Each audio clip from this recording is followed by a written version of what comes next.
as long as you live. So, wait a minute. One of my nostrils bigger than the other. Do you like this? Okay. Oh, they're the same. Okay, I just need to fix that. Oh, hey everybody. I'm Chase, and this is Chase 2. Now, he's a work in progress. I predict he'll be a masterpiece of individuality. Oh, individuality is discovering who you are meant to be. Maybe I'm meant to be a sculptor. I know I have more than one ear.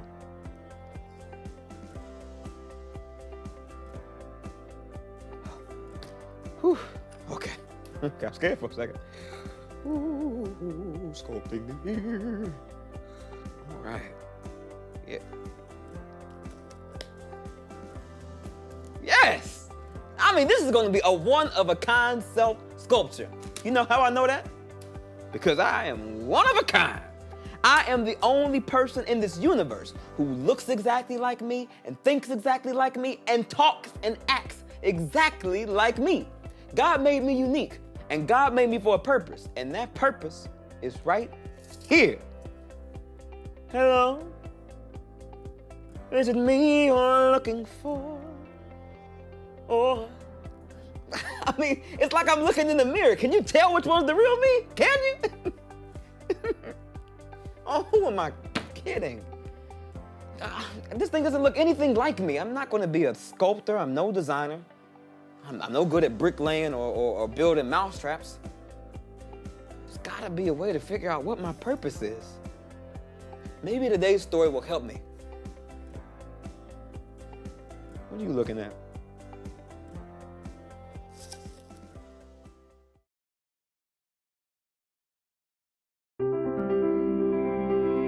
The Bible isn't just a book of random stories.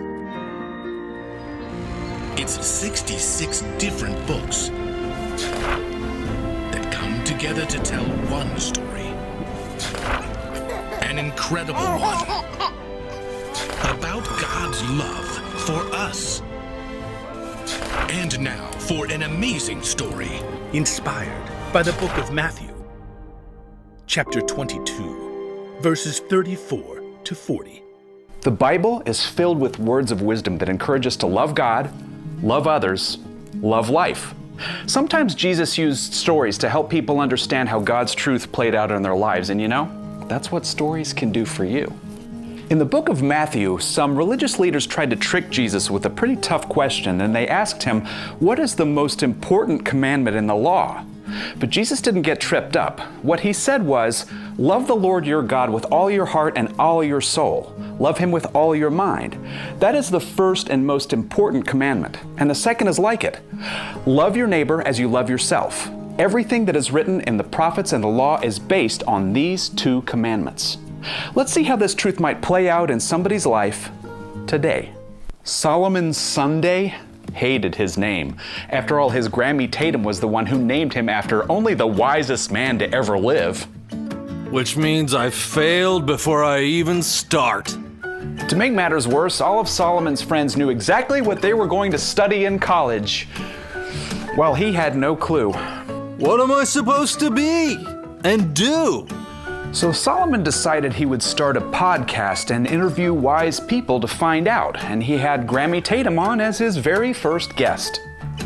Here, have a cookie before we record. You used my caramel chocolate chip recipe? Yeah, but I adapted it a bit. Great googly moogly if this isn't the best cookie I ever tasted. We better get started. Here goes. Welcome to the wise and the dumb of Solomon. Oh, that's a terrible name. Plus I'm still chewing. I'm here on the podcast with my Grammy Tatum. What's a podcast? It's like radio, but on the web. Oh, the web? I don't like spiders. No, the internet. Ooh, you mean like where I dial up for the emails? Just email, Grammy, not the email. Oh, I just pulled in your leg. I got my own podcast. What? Graham's Racket. Tennis tips. My site gets 7,000 1,000 hits a day. Oh, So, what do you want to know? Launch episode is a big deal. You only get one chance to make a first impression, Solly. oh, don't call me that. I hope you're gonna fix this in post. Okay, here it is. What am I meant to do?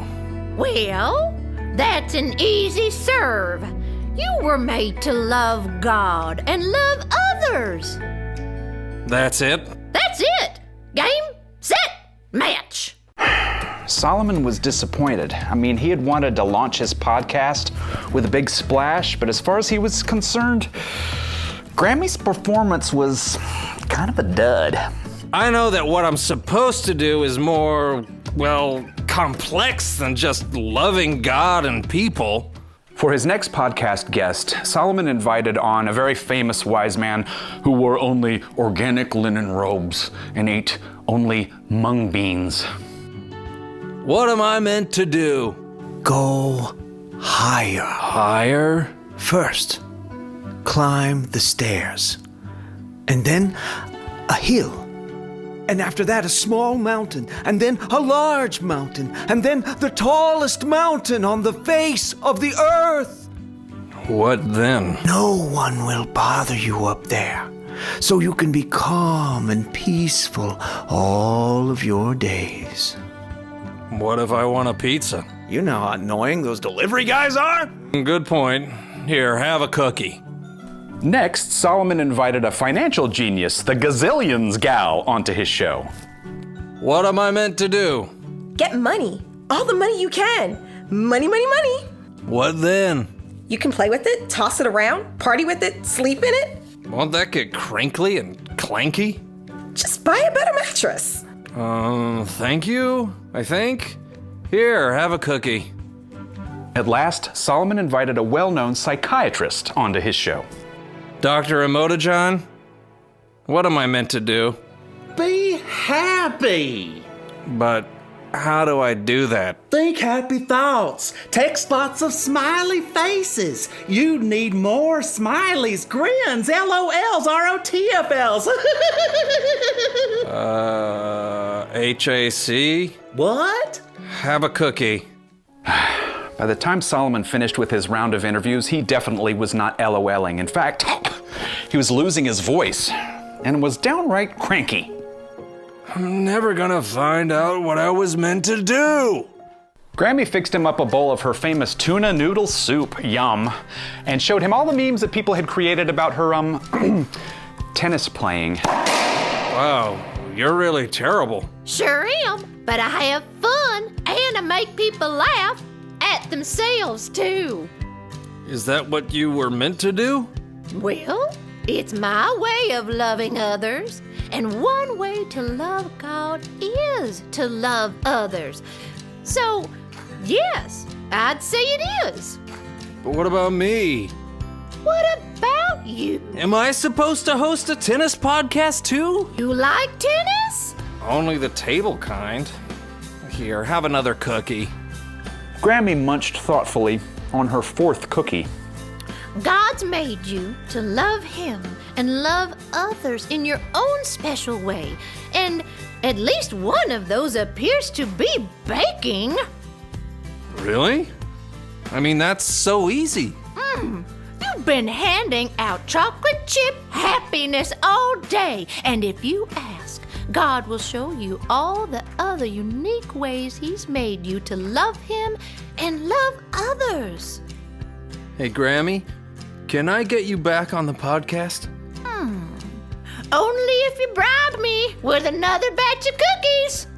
Well, Grammy's advice may not have been the most dramatic, but Solomon was pretty sure that her wisdom to love God and to love others was the best way to launch his podcast after all.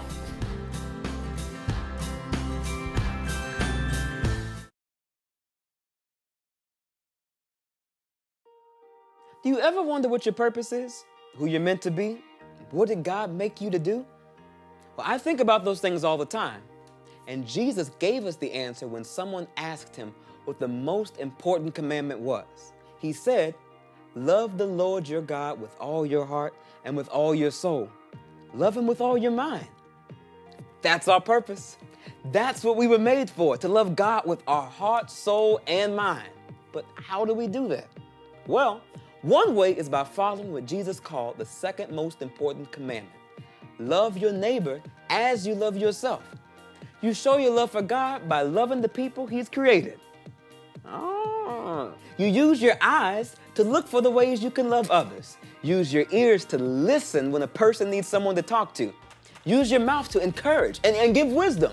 Use everything God has given you to show Him you love Him. So here's the one thing to remember today.